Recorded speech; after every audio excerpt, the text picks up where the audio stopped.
प्रभु यीशु मसीह के मधुर और मीठे नाम में आज दिनांक 20 अगस्त दिन शनिवार को हम आप सब अपम के श्रोताओं का हार्दिक स्वागत करते हैं। भजन संगीता की पुस्तक उसके 18 के 32 में इस प्रकार से लिखा है, यह वही ईश्वर है जो सामर्थ्य से मेरा कटिबंध बांधता और मेरे मार्ग को सिद्ध करता है। परमेश्वर की शक्ति के साथ अपने कमर को कस ले, तभी आप प्रभु के लिए महान और शक्तिशाली कार्य कर सकते हैं। कालेब के बारे में पढ़कर हमें आश्चर्य होता है, जिसने अपने बुढ़ापे में भी पहाड़ी क्षेत्र पर विजय प्राप्त करने के लिए परमेश्वर की शक्ति के साथ कमर बांध ली थी। इसी तरह जब हम पढ़ते हैं कि कैसे गिद्योन ने मिद्यानियों पर विजय प्राप्त की, जब वो थोड़ी शक्ति और परमेश्वर की उपस्थिति के साथ आगे बढ़ा, तो यह हमें परमेश्वर की शक्ति से भी लैश करता है।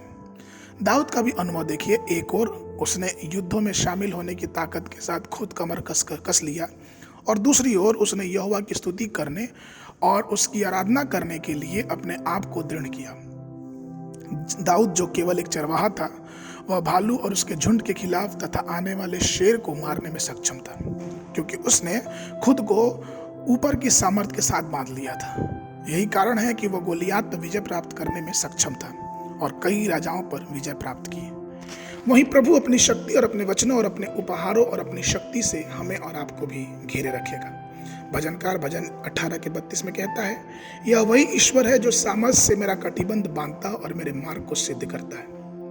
पद 39 में भी भजनकार कहता है, क्योंकि तूने युद्ध के लिए मेरी कमर में शक्ति का पटुआ बांधा और मेरे विरोधियों को मेरे सन्मुख नीचा किया है। जब सैनिक युद्ध के लिए तैयार होता है तो अपने कमर को कस के बांध लेता है, क्योंकि उसकी ताकत का केंद्र उसका कमर होता है।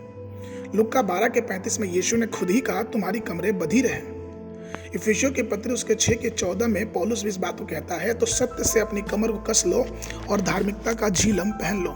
इसी बात को पहला पत्रस 1 के 13 में पत्रस कहता है, इस कारण अपनी बुद्धि की कमर बांध लो। दाऊद के द्वारा यहोवा ने इस्राएल की सीमाओं का विस्तार किया। दाऊद की सारी आयु फलिस्तीनियों और अमलेकियों से बड़े बड़े युद्ध करने में बीत गई। पवित्र शास्त्र कहता है कि दाऊद और अधिक शक्तिशाली होता गया। 2 सामुएल 3 का 1। दाऊद की ताकत से ताकत बढ़ने की गवाही के रूप में हम ये देखने पाते हैं, जो अपने विषय में दाऊद कहता है भजन उसके 18 के 39 में, क्योंकि तूने युद्ध के लिए मेरी कमर में शक्ति का पटुआ बांधा और मेरे विरोधियों को मेरे सन्मुख नीचा किया है। तो प्रभु में मेरे प्रिय लोगों, आप भी और हम भी एक युद्ध के मैदान में खड़े हैं, जो अपना मसीही जीवन है। शरीर, संसार और शैतान की तरफ से आने वाले अनेक हथियार, अनेक योजनाएं हमारे खिलाफ आज खड़ी हैं। ये लड़ाइयां हमारे जीवन की अंतिम सांस तक चलती रहेंगी। बस केवल ये करना है कि हमें और आपको परमेश्वर की उपस्थिति में दिन प्रतिदिन घुटने टेक कर और सुबह जल्दी उठ के परमेश्वर का वचन का ध्यान करें, और आप निश्चय रूप से इस युद्ध में विजयी होंगे। आपके लिए पाप के खिलाफ खड़े होने के लिए, विजयी होने की आध्यात्मिक शक्ति की बहुत जरूरत है, और वो शक्ति हमें प्रार्थना के द्वारा ही मिलेगी।